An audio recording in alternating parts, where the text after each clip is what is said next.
Hello बच्चों, welcome to this amazing platform of Physics Wallah. This is Nancy Della. और आज हम जो यूनिट शुरू करेंगे वो होगी बायोटेक्नोलॉजी। अभी तक हम अपने 3 चैप्टर्स कंप्लीट कर चुके हैं, human reproduction, reproductive health and human health and disease. And I hope आप अपने नोट्स अच्छे से बना रहे होंगे और रिवीजन अच्छे से कर रहे होंगे, क्योंकि रिवीजन ही आपको कॉन्फिडेंस देगा। आज हम एक नई यूनिट करेंगे बायोटेक्नोलॉजी, और बायोटेक्नोलॉजी के अंदर आपके 2 चैप्टर्स आते हैं, biotechnology principle and processes, and second होगा biotechnology and its application.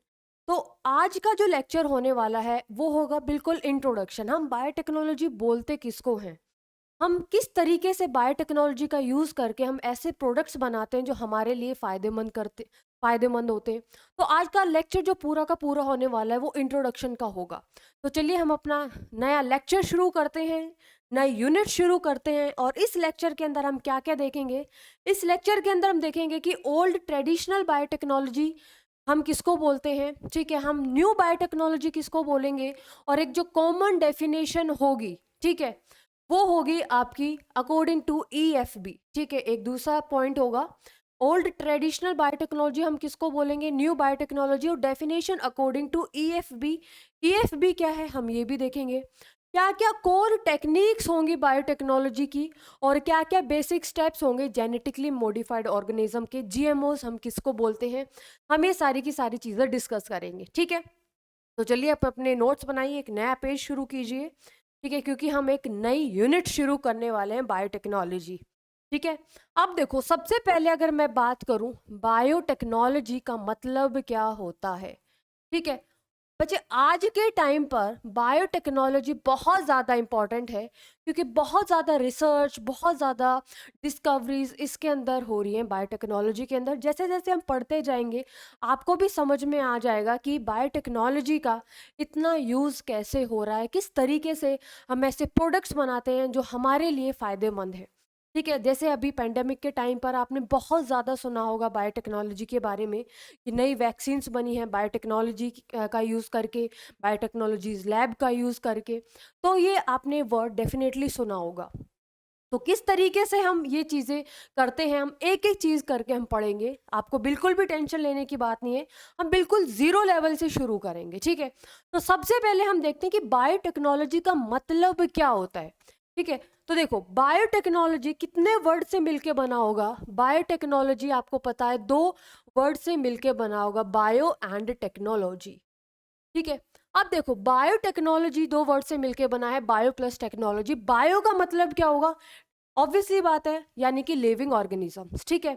Technologies का मतलब क्या होगा, हम ऐसी टेक्निक्स यूज करते हैं, ठीक है, हम ऐसी टेक्निक्स यूज करते हैं जिसके अंदर हम लिविंग ऑर्गेनिज्म का यूज करके हम ऐसे प्रोडक्ट्स बनाते हैं, ऐसी सर्विसेज बनाते हैं जो ह्यूमन काइंड के लिए जरूरी है, जो ह्यूमन काइंड के को बेनिफिट करेगी। मेरी बात समझ में आई?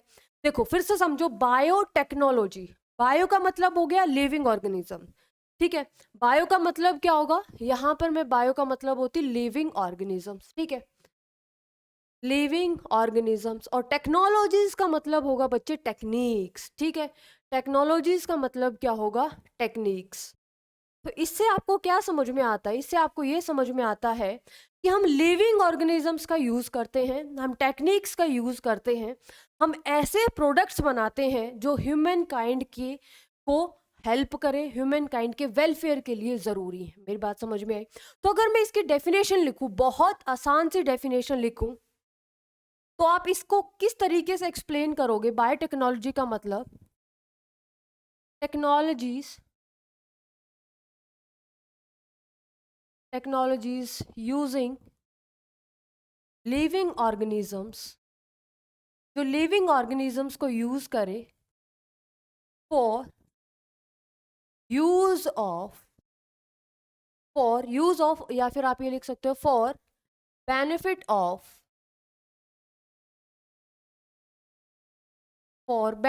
Of living organisms. ये बेसिक सी डेफिनेशन है, ठीक है। क्या बेसिक सी डेफिनेशन बोली मैंने, कि हम टेक्नोलॉजीज का यूज करते हैं, technologies using living organism for benefit of living organism, मतलब लिविंग ऑर्गेनिजम्स का यूज करके हम ऐसे प्रोडक्ट्स बनाते हैं जो लिविंग ऑर्गेनिज्म के अंदर बच्चे कुछ भी आ सकता है। लिविंग ऑर्गेनिज्म के अंदर ह्यूमन भी आ सकते हैं, लिविंग ऑर्गेनिज्म के अंदर प्लांट्स भी आ सकते हैं, लिविंग ऑर्गेनिज्म के अंदर एनिमल्स भी आ सकते हैं। ठीक है, तो हम ऐसी टेक्निक्स का यूज करते हैं जिसके अंदर हम लिविंग ऑर्गेनिजम्स का यूज करेंगे और हम ऐसे प्रोडक्ट्स बनाएंगे, ऐसी सर्विसेज बनाएंगे जो हमारे लिए ही ज़रूरी होंगी, या फिर हमारी ही डेवलपमेंट के लिए, या फिर हमारे ही वेलफेयर के लिए ज़रूरी है।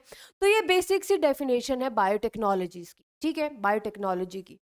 अब देखो, बायोटेक्नोलॉजी की ना दो बेसिक से टाइप्स होते हैं। एक तो ओल्ड बायोटेक्नोलॉजी होती है, आपको डेफिनेटली ओल्ड बायोटेक्नोलॉजीज के बारे में सुना होगा। आप ये सोचोगे मैम हमें नहीं पता ओल्ड बायोटेक्नोलॉजी के बारे में, हमें तो आज तक नहीं सुनाई दिया, ना हमने कभी इसका कोई बेनिफिट पढ़ा। देखो, बायोटेक्नोलॉजी का इतना सा तो मतलब आपको समझ में आ गया कि हमारे लिए फायदेमंद करेगी ये टेक्नोलॉजी, है ना। अब आप कहते हो कि मैम ओल्ड बायोटेक्नोलॉजी किस तरीके से हमारी हेल्प करेगी, और आप ये भी कह रहे हो कि आपने सुना होगा। तो मेरी बात ध्यान से सुनो। मिल्क को जब हम कर्ड के अंदर कन्वर्ट करते हैं, मिल्क को हम जब कर्ड के अंदर कन्वर्ट करते हैं, तो हम लैक्टोबैसिलस का यूज़ करते हैं। किसका यूज़ करते हैं? लैक्टोबैसिलस का यूज़ करते हैं। यानी कि हमने एक लिविंग ऑर्गेनिज्म का तो यूज़ किया, लिविंग ऑर्गेनिज्म का यूज किया, और मिल्क को किसके अंदर कन्वर्ट कर दिया? कर्ड के अंदर कन्वर्ट कर दिया। तो यानी कि कर्ड हमारे लिए यूजफुल है।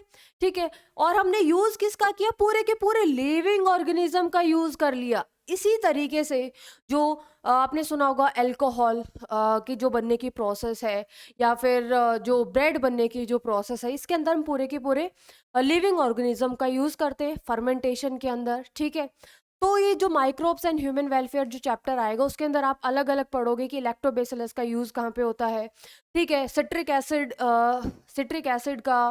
एसिड हमें किससे मिलता है। ठीक है, तो ये सारी की सारी चीज़ें आपके microbes and human welfare chapter के अंदर है।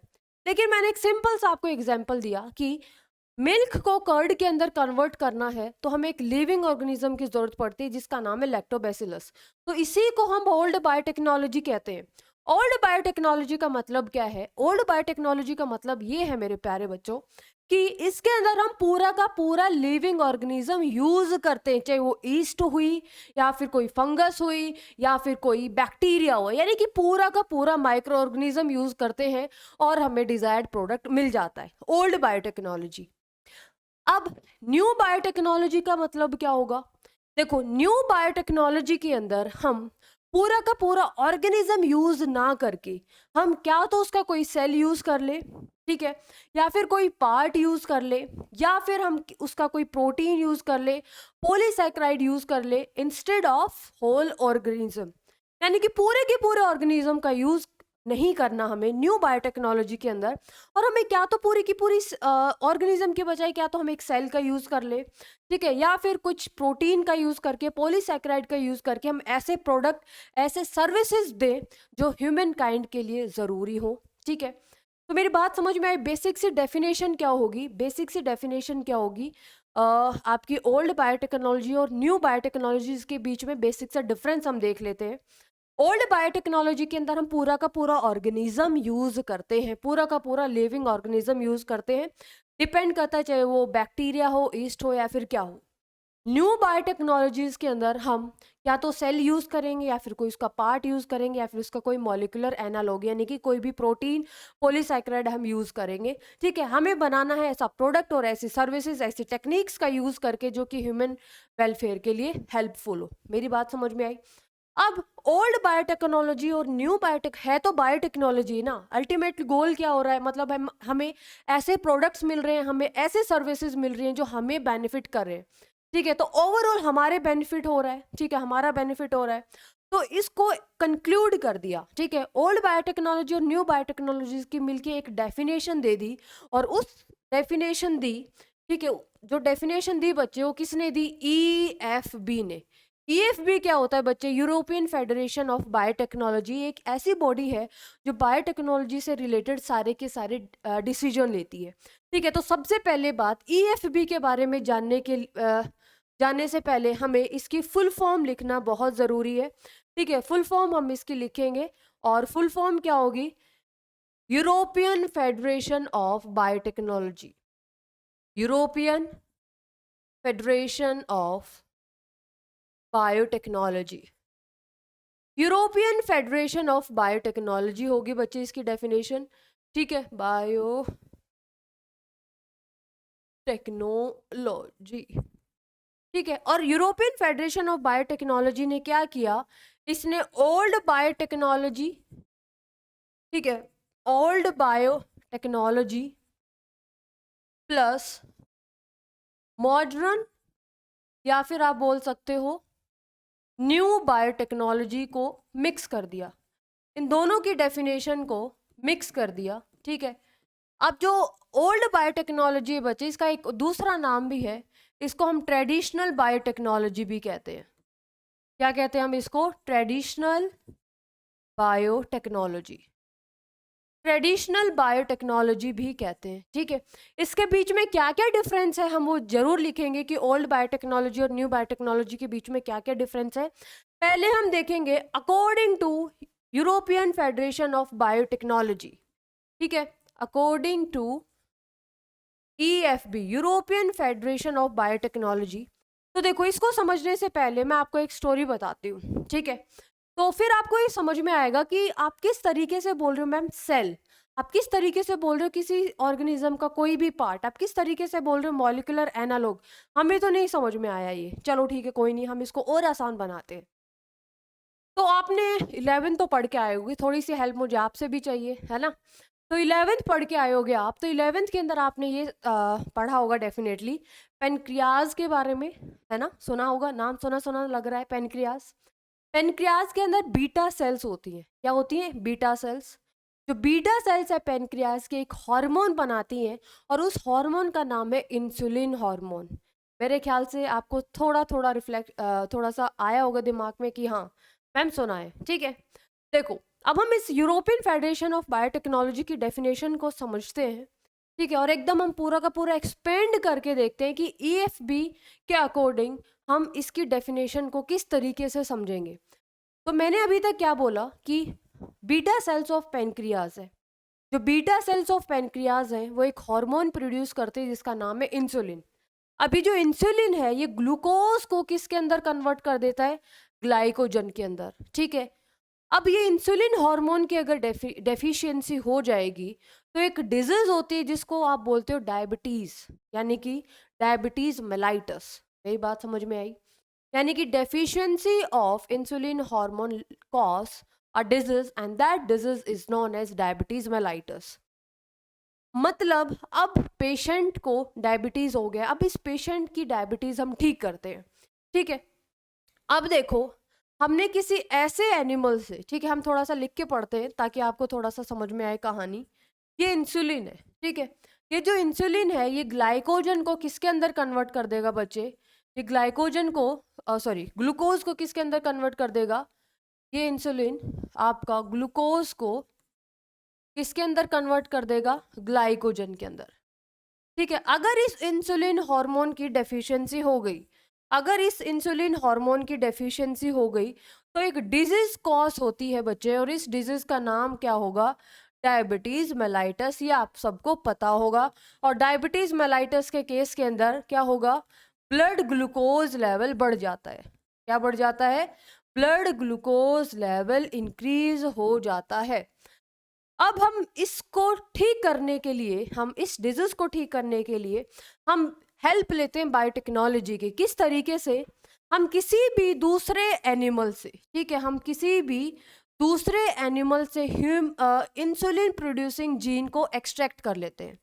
Insulin producing gene. अब मुझे एक बात बताओ कि कोई भी जो प्रोटीन है, ठीक है, कोई भी जो जीन है, जीन जब एक्सप्रेस करेगा तो क्या बनाएगा? प्रोटीन। और यही प्रोटीन सारी की सारी बायोलॉजिकल एक्टिविटी को कंट्रोल करेगा। मेरी बात समझ में आई?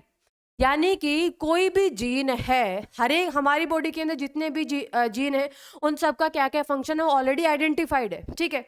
अब हर एक जीन क्या बनाएगा? एक्सप्रेस करेगा, प्रोटीन बनाएगा, और यही प्रोटीन आगे चल के सारी की सारी बायोलॉजिकल एक्टिविटी को क्या कर रहा है? कंट्रोल कर रहा है।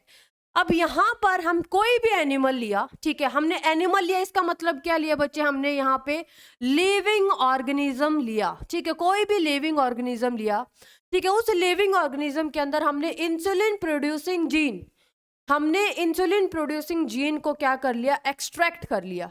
अब आप सोचोगे मैम ये जीन कहाँ मिलेगा बच्चे, जीन यानी कि सेल है, सेल के अंदर क्या होगा, न्यूक्लियस होगा, न्यूक्लियस के अंदर क्या होगा, डीएनए, तो हमें क्या मिलेगा, जीन, यानी कि इंसुलिन प्रोड्यूसिंग जीन को हमने क्या कर लिया, एक्सट्रैक्ट कर लिया, ठीक है।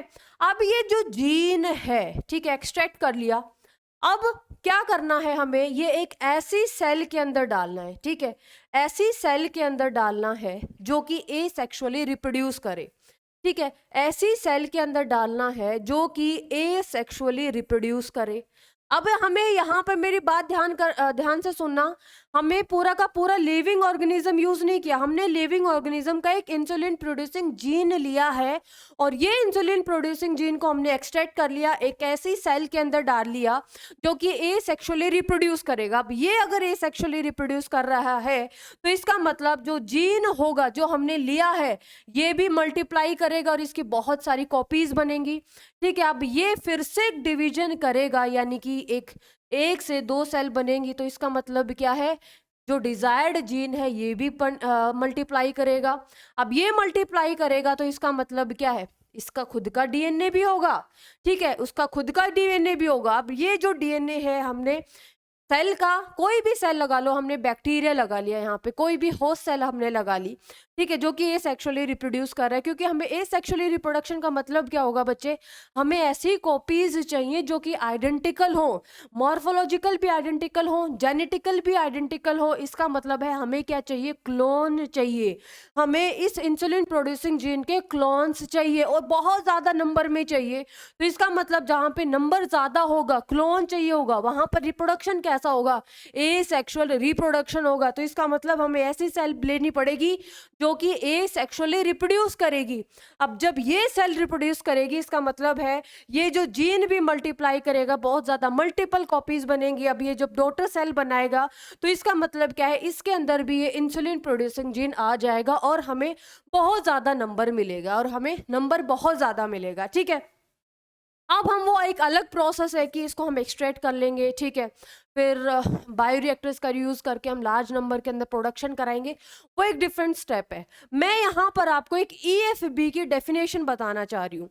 ईएफबी का मतलब क्या है, यूरोपियन फेडरेशन ऑफ बायोटेक्नोलॉजी ने बोला कि हम पूरे के पूरे लिविंग ऑर्गेनिज्म का यूज, उन्होंने तो पूरा का पूरा मतलब ओल्ड बायोटेक्नोलॉजी और न्यू बायोटेक्नोलॉजी की मिलके ही डेफिनेशन दी थी, लेकिन हम मॉडर्न बायोटेक्नोलॉजी का हम यूज बताते हैं। मॉडर्न बायोटेक्नोलॉजी का मतलब क्या है, मॉडर्न बायोटेक्नोलॉजी के अंदर हम क्या करते हैं, हम पूरा का पूरा लिविंग ऑर्गेनिज्म का यूज ना करके हम सिर्फ क्या लेंगे, हम ऐसा जीन लिया है हमने, यानी कि कोई भी सेल लिया है, कोई भी पार्ट लिया है, यहाँ पे कुछ भी हो सकता है, ठीक है, और वो हमने ऑर्गेनिज्म के अंदर डाला है जो कि सेक्सुअली रिप्रोड्यूस करे। और यहाँ पे एम क्या होगा बच्चे, मल्टीपल कॉपीज मिलना, ठीक है, मल्टीपल कॉपीज मिलना, यानी कि क्लोन्स हमें मिलेंगे, यानी कि हमें क्या मिलेंगे, क्लोन्स मिलेंगे, ठीक है। तो अब यहाँ पर मेरी बात समझ में आई कि ओल्ड बायोटेक्नोलॉजी के अंदर हम पूरा का पूरा लिविंग ऑर्गेनिज्म यूज करते थे, लेकिन न्यू बायोटेक्नोलॉजी के अंदर हम क्या करते हैं, न्यू बायोटेक्नोलॉजी के अंदर हम ऐसा जीन लेते हैं, ऐसी सेल लेते हैं, ऐसा पार्ट लेते हैं जो कि हमारे काम का है, ठीक है। हमें क्या चाहिए, हमें सिर्फ ऐसा जीन चाहिए जो कि इंसुलिन बना दे, ठीक है। अब ये एक्सप्रेस करेगा, जीन एक्सप्रेस करेगा, प्रोटीन बनाएगा, प्रोटीन बनाएगा तो का मतलब क्या है, अब सारी की सारी बायोलॉजिकल एक्टिविटी को ये कंट्रोल करेगा, ठीक है। और जब इंसुलिन प्रोड्यूसिंग जीन की बात करें तो जो होस्ट सेल हम यूज करते हैं बच्चे, आप आगे पढ़ेंगे, ई कोलाई यूज करते हैं, हम क्या यूज करते हैं, ई कोलाई हम यूज करते हैं। तो मेरी बात समझ में आई। तो अब मैं यहाँ पर एक बार मैं पहले ईएफबी की डेफिनेशन देने से पहले मैं ओल्ड बायोटेक्नोलॉजी और न्यू बायोटेक्नोलॉजी की के बारे में एक एक लाइन लिखना चाहती हूँ कि ओल्ड बायोटेक्नोलॉजी और न्यू बायोटेक्नोलॉजी हम किसको बोलते हैं। ओल्ड बायोटेक्नोलॉजी के अंदर क्या होता है बच्चे, लिविंग ऑर्गेनिज्म, ठीक है, whole living organism is used, whole living organism is used, ठीक है। एग्जाम्पल क्या होगा बच्चे, फर्मेंटेशन के अंदर, ठीक है, बेकिंग, ठीक है। और यहाँ पे आप लिख सकते हो जो मिल्क है, मिल्क से क्या बनना, कर्ड बनना, मिल्क से कर्ड बनना, ठीक है। ब्रेड के अंदर या फिर अल्कोहल के अंदर, तो इसके अंदर हम पूरा का पूरा ऑर्गेनिज्म का यूज करते हैं। अगर मैं बात करूं मॉडर्न बायोटेक्नोलॉजी की, तो मॉडर्न बायोटेक्नोलॉजी के अंदर हम क्या करेंगे बच्चे, मॉडर्न बायोटेक्नोलॉजी के अंदर हम क्या लेंगे, क्या तो हम सेल लेंगे या फिर कोई पार्ट लेंगे या फिर कोई भी मॉलिक्यूलर एनालॉग, ठीक है। मॉलिक्यूलर एनालॉग का मतलब क्या होगा बच्चे, कोई भी हम लेंगे प्रोटीन या फिर पॉलीसैकेराइड, कोई भी कुछ भी हो सकता है, प्रोटीन हो सकता है, पॉलीसैकेराइड हो सकता है। ये हमारे डिजायर्ड प्रोडक्ट के ऊपर डिपेंड करेगा कि हम चाहते क्या हैं एक्चुअली में, ठीक है। और एग्जाम्पल के अंदर अगर मैं बात करूं, जैसे कि आप वैक्सीन पढ़ के आए हो, ठीक है। वैक्सीन के अंदर बहुत टाइप की वैक्सीन मैंने आपको पढ़ाई थी, ऑलराइट। और टेस्ट ट्यूब बेबी के अंदर, ठीक है, टेस्ट ट्यूब बेबी वैक्सीन या फिर पॉलीमरेज चेन रिएक्शन, इसको भी हम पढ़ेंगे कि पीसीआर क्या होती है पॉलीमरेज चेन रिएक्शन के अंदर। तो ये सारे का सारा क्या है बच्चे, ये है मॉडर्न या फिर न्यू बायोटेक्नोलॉजी, ओल्ड बायोटेक्नोलॉजी या फिर ट्रेडिशनल बायोटेक्नोलॉजी, ठीक है। अब हम क्या करेंगे, अब हम देखेंगे कि किस तरीके से ईएफबी ने बोला कि चलो ठीक है तुम आपस में दोस्ती करो, अब हम एक कॉमन डेफिनेशन बनाते हैं। अब हम क्या बनाते हैं बच्चे, कॉमन डेफिनेशन बनाते हैं। तो चलिए हम एक कॉमन डेफिनेशन देख लेते हैं कि ईएफबी, ये तो मैंने आपको समझाने के लिए लिखा था, ठीक है। तो चलिए आइए, according to EFB, according to EFB, EFB का मतलब क्या होगा, अभी मैं फिर से डेफिनेशन लिख देती हूँ यहाँ पे, फुल फॉर्म लिख देती हूँ, European federation of biotechnology, European federation of biotechnology. और यूरोपियन फेडरेशन ऑफ बायोटेक्नोलॉजी क्या कह रहा, क्या कहता है कि it is the integration, integration का मतलब जोड़, ठीक है। It is the integration of natural science, एक बार लिखो, टेंशन क्यों ले रहे हो, it is the integration of natural science and living organism, cell part thereof, molecular analog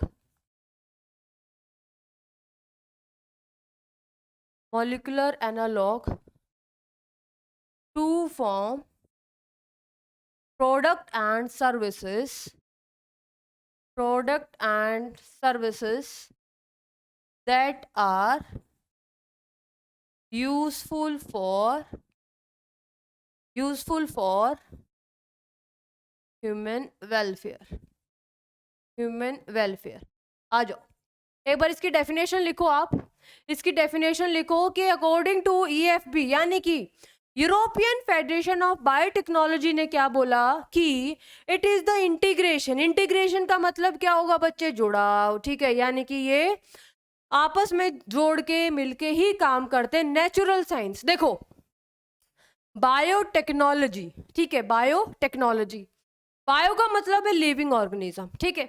living organism का हम चाहे कुछ भी यूज करें, चाहे हम पूरा का पूरा लिविंग ऑर्गेनिज्म यूज करें, चाहे हम पूरा का पूरा सेल यूज करें, चाहे हम पूरा का पूरा पार्ट यूज करें, कोई भी पार्ट यूज करें या फिर कोई भी मॉलिक्यूलर एनालॉग यूज करें। अब टेक्नोलॉजीज कहाँ से आएंगी, टेक्नोलॉजीज तो फिजिक्स से आएंगी, नेचुरल साइंस से आएंगी, यानी कि फिजिक्स से आएंगी, केमिस्ट्री से आएंगी, मैथ से आएंगी, ठीक है। तो यानी कि नेचुरल साइंस हमें क्या देगी, टेक्नोलॉजीज देंगी, ठीक है। नेचुरल साइंस हमें क्या देंगी, टेक्नोलॉजीज देंगी।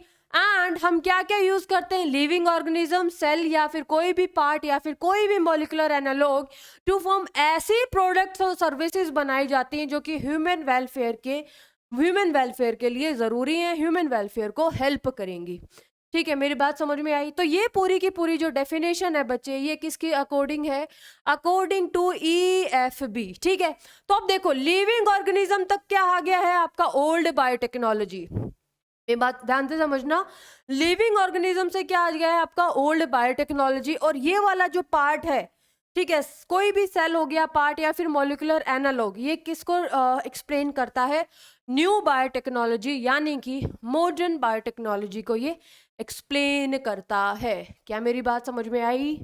क्या EFB के अकॉर्डिंग, देखो पहले तो समझ में आना चाहिए ना कि बायोटेक्नोलॉजी बोलते किसको है। जब बायोटेक्नोलॉजी का पता ही नहीं होगा तो हम किस तरीके से प्रोडक्ट और सर्विसेज बना देंगे। आगे तो आपको इंसुलिन भी बनाना होगा, ठीक है, आगे आपको जीन थेरेपी, कोई भी डिफेक्ट जीन है उसको ठीक भी करना होगा, आगे चल के आपको ऐसा इंसेक्ट बनाना होंगे, ऐसे बैक्टीरिया बनाने होंगे जो कि एंटीबायोटिक रेजिस्टेंट होंगे। यानी कि आप तभी प्रोडक्ट्स बनाओगे ना, तभी सर्विसेज बनाओगे ना, जब आपको पता होगा बायोटेक्नोलॉजी आप किसको बोलते हो। ठीक है, अब और आप ये समझोगे चलो ठीक है मैम ये तो मेरे को समझ में आ गया, आप इसके अलावा कोई और एग्जाम्पल दो। इसके अलावा अगर मैं बात करूं, इसके अलावा मैं आपको एग्जाम्पल दूं, तो मेरी बात सुनो, आपने पढ़ा होगा एनिलिडा के अंदर लीच के बारे में, ब्लड सकिंग लीच के बारे में। ठीक है, तो ये जो ब्लड सकिंग लीच है बच्चे, ये क्या करती है? ये ब्लड सकिंग लीच ब्लड को सक करेगी। ठीक है, तो नेचुरली इसके अंदर एक एंटी कोएगुलेंट प्रेजेंट होता है, जिससे कि जो ब्लड है, ब्लड का कोएगुलेशन ना हो, उसको हम क्या बोलते हैं? हीरिडिन। ठीक है, अब हम उस हीरिडिन प्रोड्यूसिंग जीन को निकालेंगे और सेम प्रोसीजर करेंगे जो कि हमने इंसुलिन बनाया था ना अभी। ठीक है, कितनी आसानी से बन गया, लेकिन ऐसा नहीं होता है, it's a very complicated process. ठीक है, जो सारी की सारी चीज माइक्रोस्कोपिक है, आपको सेल नहीं दिखती है। ठीक है, सेल के अंदर आपको जाना है, फिर आपको डीएनए तक पहुंचना, न्यूक्लियस तक पहुंचना है, फिर आप डीएनए तक पहुंचोगे तभी आप एक्सट्रैक्ट कर पाओगे। ठीक है, हीरिडिन प्रोड्यूसिंग जीन क्या होती है?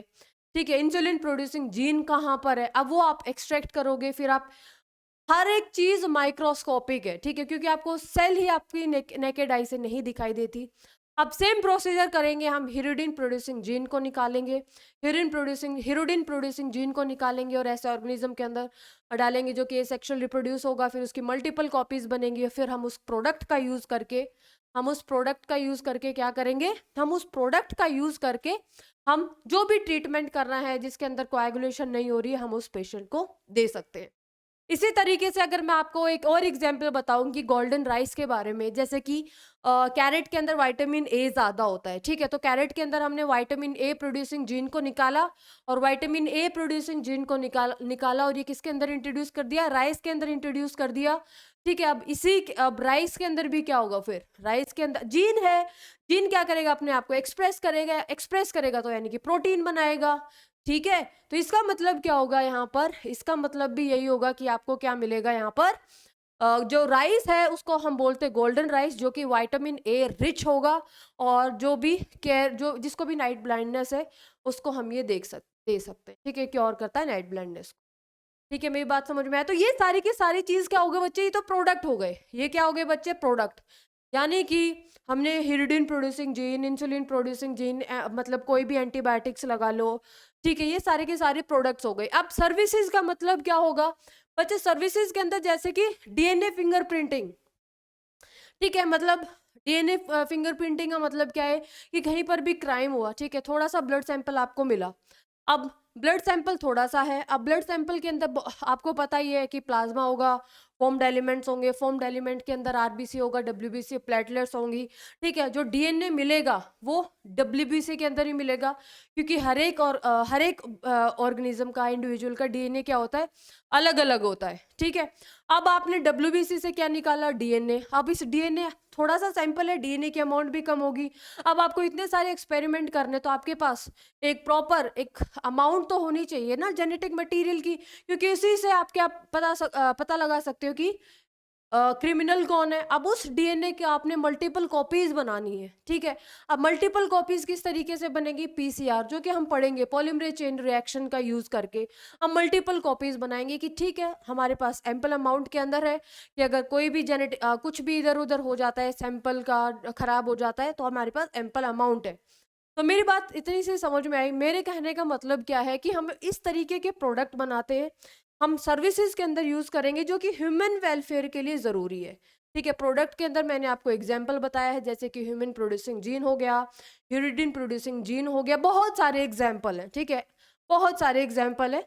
हम यही देखेंगे कि आपके प्रोडक्ट अलग से चैप्टर है, बायोटेक्नोलॉजी प्रिंसिपल एंड प्रोसेस का मतलब है हमें पता, हम इसके अंदर एक एक स्टेप करेंगे कि किस तरीके से हम ये चीजें तैयार करते हैं, ठीक है। पहले तो हम प्रोसेस देखेंगे, ठीक है, कि बायोटेक्नोलॉजी के अंदर इतनी सारी प्रोसेस करेंगे। जो भी आपने अभी काट छाट कर दी कि उसका जीन निकाल के उसके अंदर इंट्रोड्यूस कर दिया, किसके अंदर हम इंट्रोड्यूस कर देंगे, ये एक आसान प्रोसेस नहीं है, ठीक है, ये एक आसान प्रोसेस नहीं है। इसके अंदर हम बहुत सारी चीजें इंक्लूड करते हैं और इसके अंदर बहुत सारी टेक्निक्स का यूज करते हैं हम। तो कौन कौन सी टेक्निक्स का हम यूज करेंगे वो हम यहाँ पे बहुत ज्यादा डिटेल के अंदर देखने वाले हैं, ठीक है। और जो नेक्स्ट जो चैप्टर होगा उसको हम बोलेंगे बायोटेक्नोलॉजी एंड इट्स एप्लीकेशन। फिर हम देखेंगे बायोटेक्नोलॉजी का हम यूज़ कहाँ कहाँ पर कर रहे हैं, ठीक है। चाहे वो हम वहाँ पर हम इंसुलिन बना रहे हो, या फिर हम वहाँ पर कोई भी डिफेक्ट जीन है उसको हम ठीक कर रहे हो, या फिर हम डीएनए फिंगरप्रिंटिंग की बात कर रहे हैं, ठीक है। तो ये सारी की सारी चीज़ें हम वहाँ पर करेंगे। तो ये मेरा कहने का मतलब है, यहाँ पर हमने समझा है ईएफबी के बारे में, that is European federation of biotechnology. European federation of biotechnology के अकॉर्डिंग जो डेफिनेशन होती है, you have to bear with my voice, ठीक है। यूरोपियन फेडरेशन ऑफ बायोटेक्नोलॉजी के अकॉर्डिंग डेफिनेशन क्या होती है ये हमने देख लिया। ओल्ड बायोटेक्नोलॉजी और न्यू बायोटेक्नोलॉजी में क्या क्या डिफरेंस होता है ये हमने देख लिया, ठीक है। और ये बच्चे बहुत ज़्यादा इंपॉर्टेंट है, आप यहाँ पर मार्क कर सकते हैं। ईएफबी की आपसे फुल फॉर्म भी पूछ सकते हैं और ईएफबी की आपसे डेफिनेशन भी पूछ सकते हैं, ठीक है। अगर आपसे पूछे कि what do you understand by biotechnology, then you have to write the definition according to EFB, ठीक है। तो चलिए, ये हो गया हमारा डेफिनेशन। अब हम बात करते हैं कि बायोटेक्नोलॉजी की जो टर्म है, बायोटेक्नोलॉजी टर्म यहीं पे हम लिख लेते हैं। Biotechnology term, biotechnology term is given by, ये जो बायोटेक्नोलॉजी जो टर्म है ये किसने दी थी, और ये है Karl Ereky. Not mention in your NCERT, ठीक है, एनसीईआरटी में मेंशन नहीं है, लेकिन ठीक है आपको पता होना चाहिए कि जो टर्म थी बायोटेक्नोलॉजी वो किसने दी थी, दैट इज कार्ल इराकी ने, ठीक है। अब हम बात करते हैं प्रिंसिपल ऑफ बायोटेक्नोलॉजी की बात करेंगे हम। प्रिंसिपल्स ऑफ बायोटेक्नोलॉजी, दो प्रिंसिपल होते हैं बच्चे बायोटेक्नोलॉजी, ठीक है। बायोटेक्नोलॉजी के दो प्रिंसिपल होते हैं, ठीक है।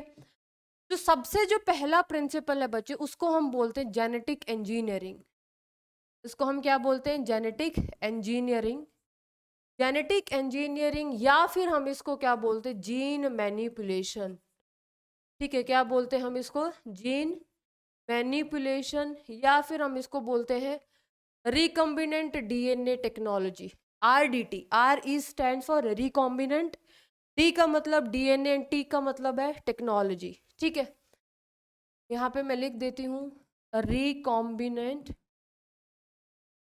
डीएनए, हमेशा आर स्मॉल में लिखा जाएगा, हमेशा जो आर है वो किस में लिखा जाएगा, स्मॉल में लिखा जाएगा, ठीक है।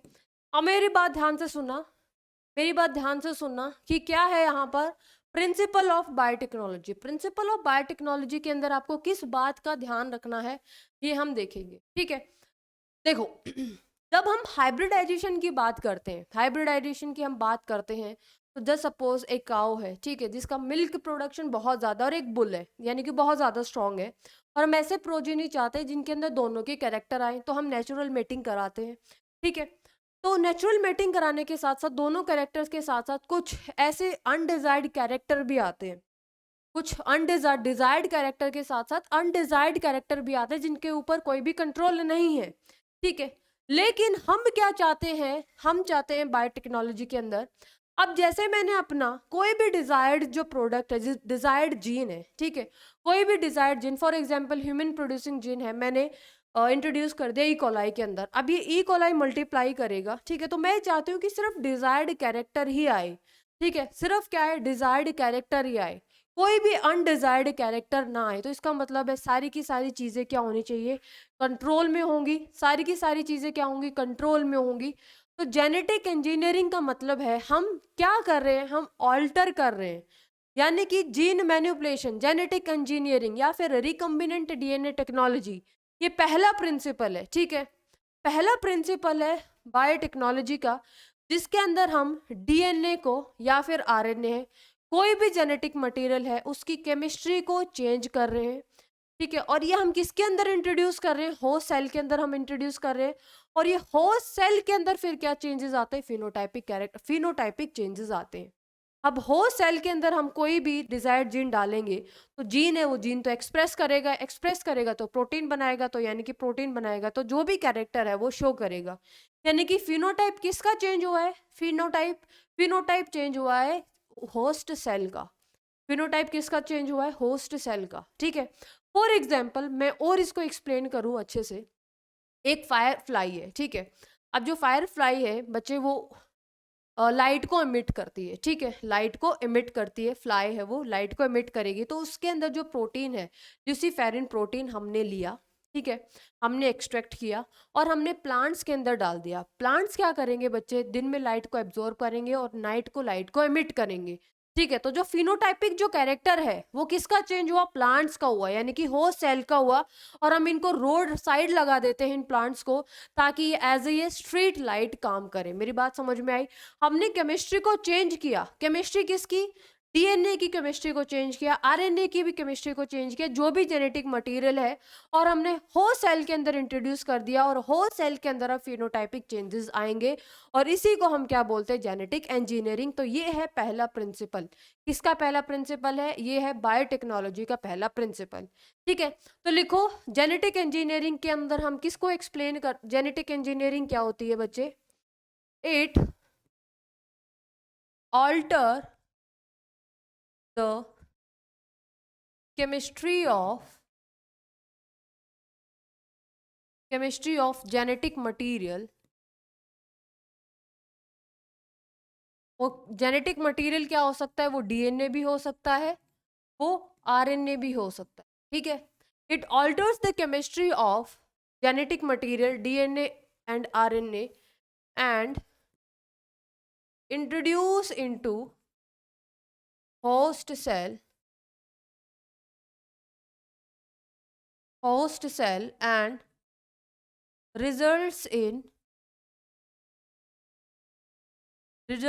changes, phenotypic changes of the host cell, results in phenotypic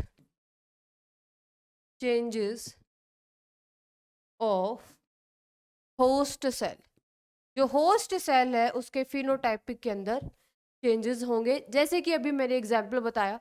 अब जैसे कि एक मैंने नॉर्मल बैक्टीरिया ले लिया, ठीक है, नॉर्मल जो इकोलाई है, ये नॉर्मल बैक्टीरिया ले लिया मैंने, ठीक है। अब ये जो नॉर्मल बैक्टीरिया है ये रेजिस्टेंट शो नहीं करता, कोई भी एंटीबायोटिक आ गई तो ये क्या हो जाएगा? खत्म हो जाएगा। अब हमने इसके अंदर कोई भी हमने क्या डाल दिया? एंटीबायोटिक रेजिस्टेंट जीन डाल दिया यहाँ पे, ठीक है। अब एंटीबायोटिक रेजिस्टेंट जीन इसके साथ अटैच हो गया है, ठीक है। और ये पूरा का पूरा प्रोसीजर होगा जो अभी मैंने आपको समझाया, लेकिन मैं इसको शॉर्ट में समझा रही हूँ, ठीक है। अब ये जो एक न्यू बन गया है, जो न्यू जो सेल हमें मिली है, ये क्या होगा? Antibiotic resistant bacteria. अब ये जो बैक्टीरिया है वो किसके अगेंस्ट रेजिस्टेंस शो करेगा? एंटीबायोटिक रेजिस्टेंस, मतलब एंटीबायोटिक के अगेंस्ट रेजिस्टेंस शो करेगा। मेरी बात समझ में आई? तो यानी कि इसके फिनोटाइपिक के अंदर चेंज हो गया, पहले रेजिस्टेंट शो नहीं करता था, अब ये रेजिस्टेंट शो करेगा, क्योंकि इसके अंदर क्या आ गया है? Antibiotic resistant gene. और उसी तरीके से हमने एंटीबायोटिक रेजिस्टेंट जीन को डाला, होस्ट सेल के अंदर इंट्रोड्यूस कर दिया, वो मल्टीप्लाई करेगा। अब अगर उसका खुद का डीएनए भी मल्टीप्लाई करेगा, इसका मतलब वो डिजायर्ड जीन भी मल्टीप्लाई करेगा। अब हम पूरे के पूरे एक एक स्टेप को करेंगे, ठीक है, टेंशन वाली बात नहीं है। यहाँ पर सबसे पहले हमें इसके वो समझने थे, प्रिंसिपल समझना था। पहला प्रिंसिपल है जेनेटिक इंजीनियरिंग, जीन मैनिपुलेशन, जिसके अंदर हम केमिस्ट्री, डीएनए की, आरएनए की, हम केमिस्ट्री को चेंज कर देते हैं, होस्ट सेल के अंदर इंट्रोड्यूस कर देते हैं, और जिसके अंदर होस्ट सेल के अंदर क्या चेंजेस आएंगे? फिनोटाइपिक चेंजेस आएंगे। ये था पहला प्रिंसिपल, ठीक है। और जो दूसरा जो प्रिंसिपल होगा, ठीक है, ये था पहला प्रिंसिपल। अब हम बात करते हैं दूसरे प्रिंसिपल की। दूसरे प्रिंसिपल क्या होगा बच्चे? जो दूसरा प्रिंसिपल है वो क्या होगा, देखो हम ये चाहे कोई भी किसी भी एनवायरनमेंट के अंदर ये एक्सपेरिमेंट कर रहे हैं, चाहे वो एयर हो, वाटर हो, लैंड हो, वहां पर सो ढेर सारे माइक्रो ऑर्गेनिजम्स होंगे, ठीक है। तो जब ये मल्टीप्लीकेशन हम करवाते हैं, जब डिजायर्ड कैरेक्टर का मल्टीप्लीकेशन कराते हैं, तो अब हम ये चाहते हैं कि इतनी सारी चीजें हम कर रहे हैं, सारी की सारी ऑलरेडी माइक्रोस्कोपिक होती हैं, सारी की सारी क्या होती है बच्चे, माइक्रोस्कोपिक होती है, ठीक है। अब सारी की सारी चीजें माइक्रोस्कोपिक होती हैं, और हम नहीं चाहते, जब हम इतना कर रहे हैं, हम डिजायर्ड प्रोडक्ट के लिए कर रहे हैं, हम इतनी सारी चीजें किसके लिए कर रहे हैं, डिजायर्ड प्रोडक्ट के लिए कर रहे हैं। अब हम डिजायर्ड प्रोडक्ट के अलावा हम कोई और दूसरा नहीं चाहते, ठीक है, और कोई भी दूसरा फालतू में ऐसी कॉपीज नहीं चाहते, किसी भी माइक्रो ऑर्गेनिज्म का हम मल्टीप्लीकेशन नहीं चाहते। क्यों? क्योंकि फिर वो आगे हिंड्रेंस पैदा करेगा। तो हम सिर्फ क्या चाहते हैं, हम सिर्फ अपना डिजायर्ड प्रोडक्ट चाहते हैं, क्योंकि हम इतनी चीजें माइक्रोस्कोपिक लेवल पर कर रहे हैं, ठीक है। तो हम और कुछ अफोर्ड अब नहीं कर सकते। तो क्या होगा, maintenance of contaminated free environment, ठीक है, हमें कुछ भी कॉन्टेमिनेशन नहीं चाहिए, ठीक है। तो ये इसका क्या होगा, एकदम से हमें स्टेराइल कंडीशन चाहिए, और अच्छे से लिखो, स्टेराइल कंडीशन, ठीक है। कैसी कंडीशन चाहिए बच्चे, हमें स्टेराइल कंडीशन हम चाहते हैं, ठीक है, और कुछ भी हम कंडीशन यहाँ पर नहीं चाहते। मेरी बात समझ में आई? तो ये दो प्रिंसिपल थे, पहला जेनेटिक इंजीनियरिंग, दूसरा हम मेंटेनेंस चाहते हैं, बिल्कुल जो चीजें रहें एकदम स्टेराइल रहें, ठीक है, किसी और दूसरे ऑर्गेनिज्म का, माइक्रोब्स का इंटरफेरेंस ना हो। तो सारी की सारी चीजें हम एकदम स्टेराइल कंडीशन के अंदर चाहते हैं। ऑलराइट, तो ये दो प्रिंसिपल थे। अब हम, अगर मैं बात करूं, जो भी चीजें हो रही है ना, इसके लिए हम तीन चीजें की रिक्वायरमेंट होती है, ठीक है। यानी कि बेसिक स्टेप्स की अगर मैं बात करूं, ठीक है, बेसिक स्टेप्स की अगर मैं बात करूं, कौन कौन से बेसिक स्टेप्स होंगे। सबसे पहला क्या होगा, isolation of desired gene, isolation of desired gene. सबसे पहले, सॉरी, आइसोलेशन तो तब करोगे ना, तब पहले आपने आइडेंटिफाई कर लिया, ठीक है, identification of desired gene, identification of desired gene, आपने डिजायर्ड जीन को आइडेंटिफाई कर लिया। ये तो क्या है, आपका पहला बेसिक स्टेप है, ठीक है। क्या है ये, पहला बेसिक स्टेप है कि मुझे पता चल गया कि मुझे चाहिए क्या, यानी कि आइसोलेशन कर लिया आपने डिजायर्ड जीन का। आइसोलेशन, आइडेंटिफिकेशन, सॉरी, पहले आइडेंटिफिकेशन होगा डिजायर्ड जीन का, उसके बाद आपका क्या होगा, आइसोलेशन। अब उसको निकाल लेते हैं, ठीक है, isolation of desired gene into host cell, ठीक है। अब ये जो होस्ट सेल है, इसके अंदर हमने ये इंट्रोड्यूस कर दिया, ठीक है, ठीक है। बच्चे बच्चे आइसोलेशन एक जैसे से नाम हो गए, ठीक है। Identification of desired gene, isolation of desired gene and introduce into the host cell, introduce into the host cell. ये होस्ट सेल के अंदर हमने क्या कर दिया, इंट्रोड्यूस कर दिया। और जो थर्ड क्या होगा, maintenance of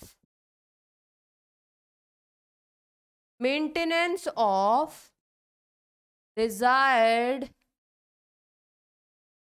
gene inside host cell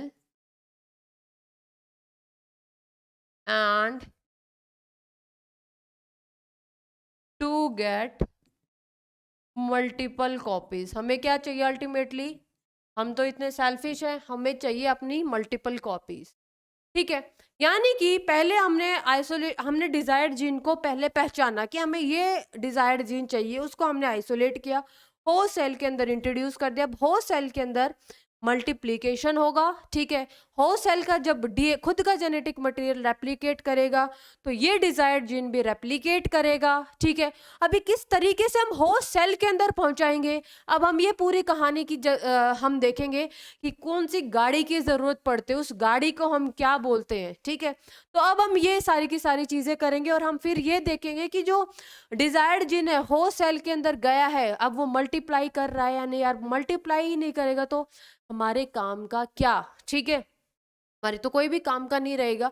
तो कौन कौन से स्टेप्स हैं, ठीक है, अब हम वो देखेंगे। तो सबसे पहले इसको जानने से पहले बच्चे, अब हम पहले एक चीज जानते हैं कि पहला रिकॉम्बिनेंट डीएनए किसने बनाया था। फर्स्ट रिकॉम्बिनेंट डीएनए, ठीक है, वॉज कंस्ट्रक्टेड बाय, साइंटिस्ट का नाम बहुत ज्यादा इंपॉर्टेंट है, 90 बाय स्टैनले कोहेन, ठीक है। साइंटिस्ट का नाम जितना इंपॉर्टेंट है उतना ही ईयर इंपॉर्टेंट है, Herbert Boyer in 1972 using salmonella bacteria. Salmonella का हमने यूज किया था, हमने नहीं, हर्बर्ट बॉयर ने यूज किया। और स्टैनले कोहेन, स्टार मार्क कर दो बच्चे, इस पे पहले ही बता दिया, बहुत ज्यादा इंपॉर्टेंट है। मैंने क्या बोला कि पहला रिकॉम्बिनेंट डीएनए बनाया किसने, Stanley Cohen and Herbert Boyer in 1972 using salmonella. Salmonella का ही उन्होंने डिजायर्ड जीन लिया, ठीक है, और इसी का यूज किया प्लाज्मिड, ठीक है, जिसको हम क्या बोलते हैं, वेक्टर बोलते हैं, ठीक है। अब हम पूरी की पूरी कहानी, अभी तक जो आप सुनते आए हो ना, जो आपके दिमाग में अभी तक कहानी बज रही है, इधर का उधर निकाल दिया, उसके अंदर डाल दिया, किस तरीके से डालते हैं हम वो समझाते हैं। जस्ट सपोज ये हमने ले लिया एक डिजायर्ड जीन, ठीक है, व्हाइट कलर का हमने क्या लिया है, डिजायर्ड जीन, ठीक है, डिजायर्ड जीन लिया। अब डिजायर्ड जीन हमने डाल दिया किसके अंदर, दूसरा कलर लेना पड़ेगा बच्चे, ग्रीन कलर का, ये हमने ले लिया प्लाज्मिड। ये क्या ले लिया बच्चे, प्लाज्मिड। प्लाज्मिड को हम क्या बोलेंगे बच्चे, मोस्ट कॉमनली जो वेक्टर हम यूज करते हैं वो प्लाज्मिड करते हैं, और उसको हम क्या बोलेंगे, वेक्टर, ठीक है। तो इससे पहले मैं आपको समझाती हूं कि ये क्या होता है प्लाज्मिड। देखो बच्चे, ये बैक्टीरिया है, ठीक है, ये बैक्टीरिया का खुद का क्रोमोसोमल डीएनए होगा, बैक्टीरिया का खुद का क्या होगा, क्रोमोसोमल डीएनए होगा, ठीक है। और इसके अलावा एक और डबल स्ट्रैंडेड सर्कुलर डीएनए होता है, ठीक है। ये क्या है बच्चे, डबल, ध्यान से सुनना, डबल स्ट्रैंडेड होता है, ठीक है, सर्कुलर होता है, circular DNA, and self replicating होता है, ये खुद ही रेप्लिकेट करता है independently of the chromosomal DNA, ठीक है, ये खुद ही रेप्लिकेट करता है, इससे इसका कोई भी लेना देना नहीं है, डबल स्ट्रैंडेड है, और ये सर्कुलर डीएनए है, और इसको हम क्या बोलते हैं, इसको हम बोलते हैं बच्चे प्लाज्मिड, इसको हम क्या बोलते हैं, प्लाज्मिड बोलते हैं, ठीक है। और प्लाज्मिड किस तरीके से काम करता है, वेक्टर की तरह काम करता है, ये एक वो व्हीकल है जो कि ट्रांसपोर्ट करेगा किसको, ये ट्रांसपोर्ट करेगा डिजायर्ड जीन को। अब देखो, हमने ये कोई भी डिजायर्ड जीन लिया, ठीक है, अब ये हमने वेक्टर ले लिया, यानी कि हमने प्लाज्मिड ले लिया।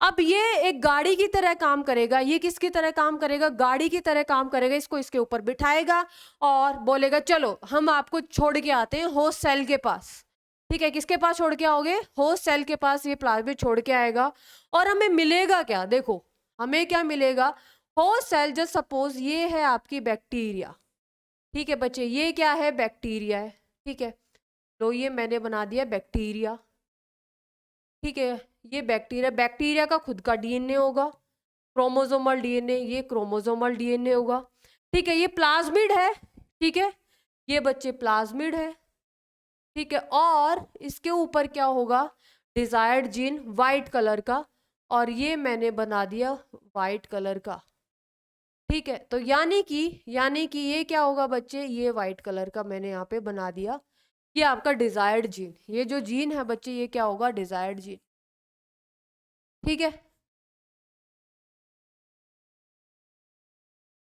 मेरी बात समझ में आई, ठीक है। अब देखो ये क्या होगी बच्चे, ये होगी बैक्टीरियल सेल, ठीक है, ये क्या होगी, एक बैक्टीरियल सेल होगी, ठीक है, ये उसका क्रोमोसोमल डीएनए होगा, ये प्लाज्मिड होगा, और ये डिजायर्ड जीन को कैरी करेगा। अब देखो इस डिजायर्ड जीन का इस जब तक कोई रोल नहीं होगा, जब तक ये प्लाज्मिड से अटैच नहीं होगा, ठीक है।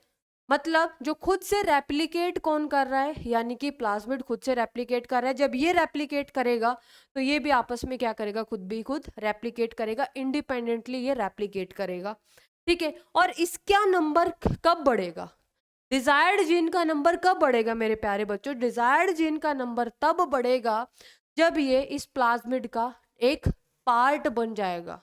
मेरी बात समझ रहे हो? अब ये रेप्लिकेट करेगा तो इसका मतलब डिजायर्ड जीन भी क्या करेगा, रेप्लिकेट करेगा। मेरी बात समझ में आई?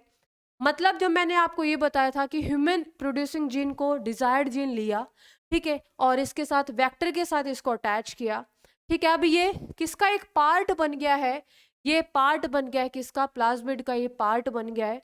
ऑलराइट, अब क्या होगा कि ये खुद भी रेप्लिकेट करेगा। ये बैक्टीरियल सेल है, ठीक है। जब इसका खुद का क्रोमोसोमल डीएनए, ये तो आपस में खुद इसका इंडिपेंडेंटली रेप्लिकेट करेगा, ठीक है। तो इसका मतलब क्या होगा, अब ये जब रेप्लिकेट करेगा, ठीक है, जब रेप्लिकेट करेगा बच्चे, एक second, let me make it clearly. ये है बच्चे प्लाज्मिड, ठीक है। अब जब ये रेप्लिकेट करेगा तो इसका मतलब क्या होगा बच्चे, इसका डिजायर्ड जीन भी क्या करेगा, ये रेप्लिकेट करेगा, ठीक है। और हम अब जो बैक्टीरियल सेल डिवाइड करेगी, तो सपोज अब इसकी जो डिवीजन होगा तो ये बैक्टीरियल सेल होगी और ये भी क्या होगी बच्चे, बैक्टीरियल सेल होगी। अब इसका ये क्रोमोसोमल डीएनए, ठीक है, ये क्रोमोसोमल डीएनए, और इसके साथ साथ क्या पहुंच जाएगा, ये इसके पास भी पहुंच जाएगा, ठीक है। यानी कि अब फिर से ये डिवीजन होता रहेगा। ये डिजायर्ड जीन आ गया हमारे पास, ये डिजायर्ड जीन आ गया, और ये इस तरीके से रेप्लिकेशन होती रहेगी, इस तरीके से ये रेप्लिकेशन होती रहेगी। मेरी बात समझ में आई? मेरी बात समझ में आई कि मतलब मेन काम क्या है, मेन काम ये है कि जब रिकम्बिनेंट डीएनए बनेगा, ठीक है, यानी कि जब रिकम्बिनेंट डीएनए बनेगा तो उसको होस्ट सेल के डीएनए का पार्ट जरूर से जरूर बनना पड़ेगा, क्योंकि जब होस्ट सेल का डीएनए रेप्लिकेट करेगा, ठीक है, तो इसका मतलब क्या है, तभी डिजायर्ड जीन रेप्लिकेट कर पाएगा, अदरवाइज वो रेप्लिकेट नहीं कर पाएगा। तभी यहाँ पर एक लाइन लिखी गई है, maintenance of desired gene inside the host cell. इसका मतलब है इसको इसका पार्ट बनना पड़ेगा, जब ये रेप्लिकेट करेगा तो इसका मतलब क्या है, डिजायर्ड जीन भी रेप्लिकेट करेगा, और इसी तरीके से हमें large number of desired product मिलेगा। इसी तरीके से हमें क्या मिलेगा, large number of desired product, ठीक है। तो यहाँ पर जो रिकम्बिनेंट डीएनए, पहला जो रिकम्बिनेंट डीएनए है वो किसने बनाया है, स्टैनले कोहेन ने बनाया है एंड हर्बर्ट बोयर ने बनाया है इन 1972, ठीक है, यूजिंग साल्मोनेला, ठीक है। और साल्मोनेला टाइफी ये बैक्टीरिया है, और ये पूरी की पूरी कहानी है। अब हम एक बार इसके डिटेल में स्टेप्स देख लेते हैं। क्या देख लेते हैं हम, इसके डिटेल में स्टेप्स देखेंगे। तो चलिए अब हम इसके आगे की कहानी शुरू करते हैं, ठीक है। तो अब हम स्टेप्स देखेंगे कि क्या क्या स्टेप्स होते हैं जीन क्लोनिंग के, ठीक है। ये मैंने प्लाज्मिड के बारे में बताया है, ठीक है। और ये जो कि डबल स्टैंडर्ड सर्कुलर डीएनए होता है, और यहाँ पे आप लिख लीजिए कि ये एक्स्ट्रासोमल होता है, ठीक है। क्या होता है, एक्स्ट्रासोमल सेल्फ रेप्लिकेटिंग, ठीक है।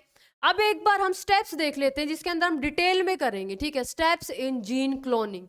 जीन क्लोनिंग, क्लोनिंग का मतलब क्या है बच्चे, जो प्रोजेनी मिल रही है वो मॉर्फोलॉजिकल और जेनेटिकल सिमिलर है टू देयर पेरेंट्स, ठीक है। ये तो क्लोनिंग होती है। तो सबसे पहले जीन क्लोनिंग की बात करें तो सबसे पहला जो स्टेप क्या होगा, वो होगा कंस्ट्रक्शन ऑफ रिकम्बिनेंट डीएनए, ठीक है। रिकम्बिनेंट डीएनए का कंस्ट्रक्शन मैं यहाँ पर लिखती जाऊंगी और मैं यहाँ पे डायग्राम बनाती जाऊंगी ताकि आपको बहुत अच्छे से क्लियर हो जाए, ठीक है। और जैसे कि ये आपका डिजायर्ड जीन है, ठीक है, ये आपका डिजायर्ड जीन है, ठीक है, ये डिजायर्ड जीन है बच्चे, और ये आपका है वेक्टर, ठीक है। ये क्या होगा, वेक्टर, यानी कि ये प्लाज्मिड है, ठीक है।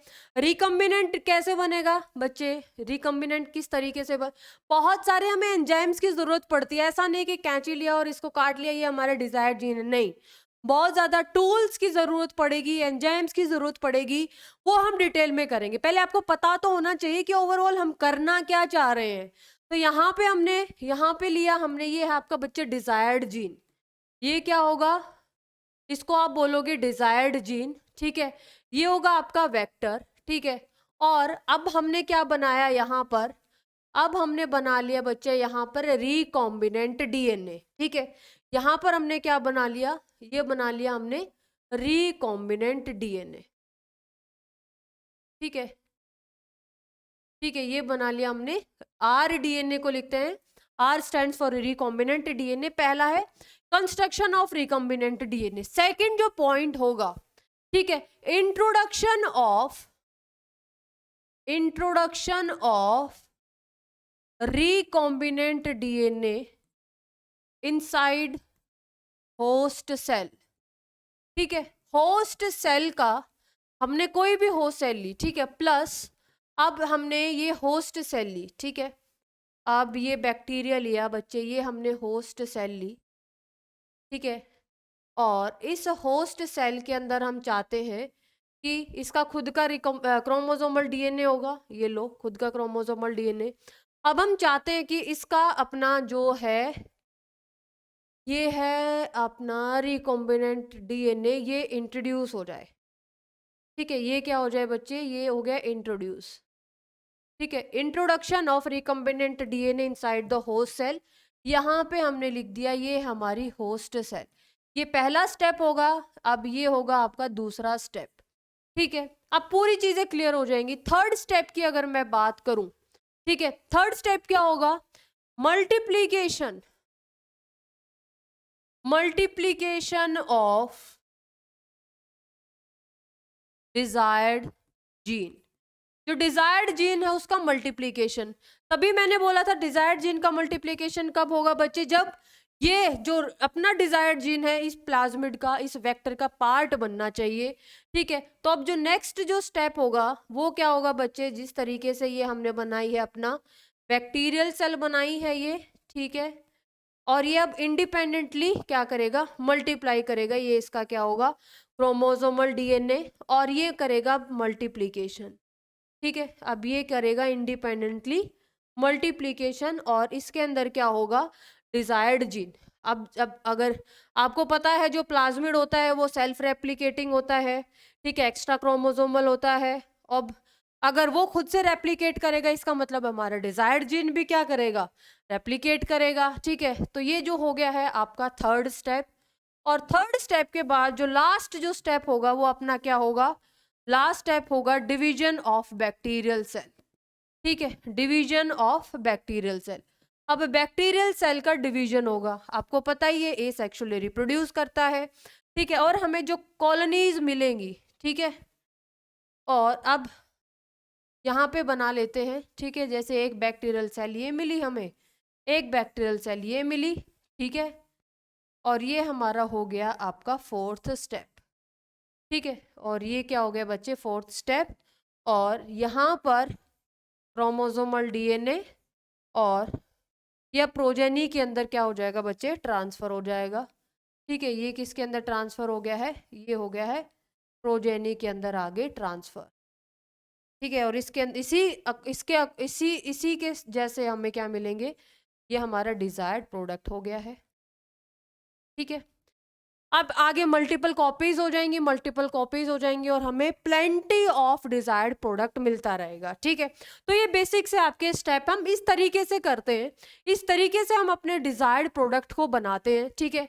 तो सबसे पहला क्या होगा, हमें तो पहचानना है, आइसोलेट कर, पहले तो आइडेंटिफाई करना है कि जो डिजायर्ड जीन है वो कौन सा चाहिए। डिजायर्ड जीन को आइडेंटिफाई करने के बाद उसको आइसोलेट करना है, आइसोलेट करने के बाद उसको वेक्टर के साथ अटैच करके हम रिकॉम्बिनेंट बनाएंगे, रिकॉम्बिनेंट बनाने के बाद होस्ट सेल के अंदर इंट्रोड्यूस करेंगे, होस्ट सेल के अंदर इंट्रोड्यूस करने के बाद जब ये रेप्लिकेट करेगा तो इसका मतलब है हमारा डिजायर्ड जीन भी रेप्लिकेट करेगा, बैक्टीरियल सेल का डिवीजन होगा और ये प्रोजेनी के अंदर आगे चला जाएगा और हमें ढेर सारा डिजायर्ड प्रोडक्ट मिलेगा, ठीक है। कंडीशन क्या होनी चाहिए, कंडीशन होनी चाहिए एकदम स्टेराइल, हमें कोई भी कॉन्टेमिनेशन नहीं चाहिए। तो आज के लेक्चर के अंदर बच्चे हमें पूरा का पूरा इंट्रोडक्शन वाला पार्ट किया है, ठीक है, पूरा का पूरा इंट्रोडक्शन वाला पार्ट किया है। आज के लेक्चर के अंदर हमने देखा है कि बायोटेक्नोलॉजी के अंदर करते क्या है, ठीक है, बायोटेक्नोलॉजी होती क्या है। पहले तो आप ये समझोगे, अब जितनी भी चीजें हैं ना, यानी कि डिजायर्ड जीन को निकालना, ठीक है, यहाँ पर इन दोनों को अटैच करना, यहाँ पर मल्टीप्लीकेशन करना, यहाँ पर इतनी आसान चीजें नहीं है, बहुत सारी टूल्स की जरूरत पड़ती है, ठीक है। उन टूल्स के अंदर हमें बहुत सारे एंजाइम्स आते हैं, ठीक है। तो हम देखेंगे नेक्स्ट क्लास के अंदर कि वो कौन से टूल्स हैं, टेक्निक्स हैं। तो एक बार हम अपनी एनसीईआरटी पढ़ लेते हैं, और एनसीईआरटी के अंदर भी हम ज्यादा पोर्शन नहीं पढ़ेंगे बच्चे, जितना आपके दिया हुआ है, ठीक है, जितना अभी तक हमने कवर किया है कि कुछ चीजें इसके अंदर मिक्स दी गई है, ठीक है। सो सबसे पहले अगर मैं बात करूं, biotechnology deals with the techniques of using live organisms or enzyme from organism to produce products and processes useful to humans. In this sense, making curd, bread, wine, which are all microbes mediated process, could also be thought as a form of biotechnology. However, it used in the restricted sense today to refer to such those processes which use genetically modified organism to achieve the same on a large scale. मतलब हम करते तो हैं, लेकिन अब हमें products large scale में चाहिए, तो हम जेनेटिकली मॉडिफाइड ऑर्गेनिज्म का यूज करते हैं। Further many other processes techniques are also included under biotechnology. For example in vitro fertilization मैंने आपको लिखवाया था, टेस्ट ट्यूब बेबी हो गया, कोई भी जीन की सिंथेसिस होना है, डीएनए वैक्सीन बनाना है, कोई भी डिफेक्ट जीन को करेक्ट करना है, जीन थेरेपी, ये सब किसका पार्ट है, बायोटेक्नोलॉजी का। हम समझेंगे यूरोपियन फेडरेशन ऑफ बायोटेक्नोलॉजी के according has a given definition of biotechnology that encompasses both traditional view, old technology और modern biotechnology को इसने क्या कर लिया है, कंबाइन कर लिया है। मतलब the integration of natural science and organism cell parts there of and the molecular analogue for the products and the services. ये बात समझ में आई। नेक्स्ट, प्रिंसिपल ऑफ बायोटेक्नोलॉजी के अंदर दो मेन टेक्निक आती है। पहला है जेनेटिक इंजीनियरिंग, जिसके अंदर techniques to alter the chemistry of genetic material, जो वो डीएनए है, आरएनए है, to introduce into the host organism and change the phenotype of the host organism. Second है बायो प्रोसेस इंजीनियरिंग, ठीक है। यहाँ पर शायद मैंने इसका बायो प्रोसेस इंजीनियरिंग के अंदर लिखा नहीं था बच्चे, पता माफ हो, इसको आप लिख लियो बायो प्रोसेस इंजीनियरिंग, ठीक है। सेकंड है, एक तो फर्स्ट होगा आपका genetic engineering, bio process engineering, ठीक है। बायो प्रोसेस इंजीनियरिंग के अंदर क्या होगा बच्चे, बायो प्रोसेस इंजीनियरिंग के अंदर maintenance of the sterile microbe contamination ambience in the chemical engineering process to enable the growth of only the desired microbe या फिर eukaryotic cell in large quantity of the manufacture of biotechnology products like antibiotics, vaccine and enzymes। पहला हमें alter करना है genetic material, second के अंदर हम क्या करते हैं, हम सेकंड के अंदर हम कॉन्टेमिनेशन फ्री एनवायरनमेंट रखते हैं, ठीक है। ये सारी की सारी चीज़ें हम बाद में पढ़ेंगे, क्योंकि इसके अंदर बहुत सारी चीज़ें मिक्स दी गई हैं, ठीक है। तो एक बार हम क्वेश्चंस कर लेते हैं, क्या आप क्वेश्चंस कर पाओगे, ठीक है। ज़्यादा क्वेश्चंस नहीं है, पूरे की पूरे इंट्रोडक्शन पार्ट से ही लिए गए होंगे। पहला है extra chromosomal self replicating double stranded close circular DNA molecule, अभी आप पढ़ के आए हो, ठीक है। क्या बोलते हैं हम उसको, प्लाज्मिड बोलते हैं। क्या बोलते हैं हम, प्लाज्मिड बोलते हैं। यानी कि एक्स्ट्रा क्रोमोसोमल है, सेल्फ रेप्लिकेटिंग है, डबल स्ट्रैंडेड है, सर्कुलर है, उसको हम बोलते हैं plasmid. DNA molecule to which the gene of interest is integrated for cloning is called, ठीक है। तो डीएनए मॉलिक्यूल टू विच, जिससे कि हमारा जीन ऑफ इंटरेस्ट यानी कि डिजायर्ड जीन इंटीग्रेट किया जाता है, और उसको हम क्या बोलेंगे बच्चे, वेक्टर। और मोस्ट कॉमनली यूज वेक्टर क्या होगा आपका, प्लाज्मिड होगा, ठीक है। Plasmid of which bacteria was the first time used in recombinant DNA technology, बताओ first time recombinant DNA technology में किसका प्लाज्मिड यूज किया, डिजायर्ड जीन भी और प्लाज्मिड भी, किसका यूज किया था, साल्मोनेला टाइफी म्यूरियम, ठीक है। नेक्स्ट है a major event in recombinant DNA technology, ठीक है। मेजर इवेंट के अंदर क्या क्या करना है, एल्यूशन आपको अभी नहीं करना है, ठीक है। ये आप एक प्रोसेस होती है जो हम बाद में पढ़ेंगे, ठीक है, जेल इलेक्ट्रोफोरेसिस टेक्निक के अंदर। सेपरेशन और आइसोलेशन, ठीक है, आइडेंटिफिकेशन, सेपरेशन, आइसोलेशन, ये क्या है, इवेंट्स है रिकम्बिनेंट डीएनए टेक्नोलॉजी के। Expand the abbreviation of EFB, EFB का मतलब क्या होगा बच्चे, यूरोपियन फेडरेशन ऑफ बायोटेक्नोलॉजी, ठीक है। और आपका एक होमवर्क दे देती हूँ मैं, फादर ऑफ जेनेटिक इंजीनियरिंग, आपको सर्च करना है, कमेंट बॉक्स में बताना है, ठीक है, फादर ऑफ जेनेटिक इंजीनियरिंग। और बच्चे आपकी क्लास हम जानबूझकर कैंसिल नहीं करते। मैंने बहुत सारे कमेंट्स पढ़े कि आज क्यों कैंसिल कर दी बच्चे। जब आपको कोल्ड होता है तो आपको थ्रोट पेन होता है, ठीक है। अभी आप सिम्टम्स पढ़ के आए हो कॉमन कोल्ड के, ठीक है। तो कॉमन कोल्ड में आपको पता ही है क्या क्या सिम्टम्स होते हैं। तो उस टाइम पे आपका जब गला दर्द करता है तो आप बोल नहीं पाते हो ढंग से, ठीक है। तो इसी चक्कर से मैंने आपकी एक दिन की क्लास मिस की थी।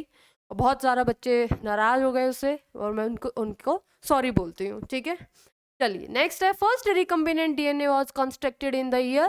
पहला रिकम्बिनेंट जो डीएनए है वो कब आया बच्चे? 1972, ठीक है। जैसे कभी कभी आपकी तबीयत खराब हो जाती है तो कभी कभी टीचर की भी तबीयत जेन्युइनली खराब हो जाती है, ठीक है। जो पहला जो रिकम्बिनेंट डीएनए है वो कब बना? 1972 के अंदर बना, ठीक है। और कौन सा recombinant DNA was constructed by the first recombinant DNA? 1972। और साइंटिस्ट का नाम बहुत ज़्यादा इंपॉर्टेंट है बच्चे, Stanley Cohen and Herbert Boyer, ठीक है। तो ऑप्शन नंबर सी, ठीक है, बिल्कुल करेक्ट होगा। ठीक है। तो आज का जो लेक्चर था बच्चे, हमने बिल्कुल इंट्रोडक्शन रखा है इसका, ठीक है, क्योंकि बायोटेक्नोलॉजी को समझना थोड़ा सा टफ है क्योंकि कॉन्सेप्चुअल पार्ट है। नेक्स्ट क्लास के अंदर हम टूल्स करेंगे, क्या क्या स्टेप्स करेंगे कि कौन कौन से स्टेप्स होते हैं आपके रिकॉम्बिनेंट डीएनए बनाने के लिए, ठीक है। कौन कौन से एंजाइम्स की ज़रूरत पड़ती है, एक एक स्टेप्स को हम डिस्कस करेंगे अच्छे से। और मिलते हैं नेक्स्ट लेक्चर के अंदर, तब तक अपना ध्यान रखिए, मुस्कुराते रहिए, पढ़ते रहिए। Thank you so much, take care.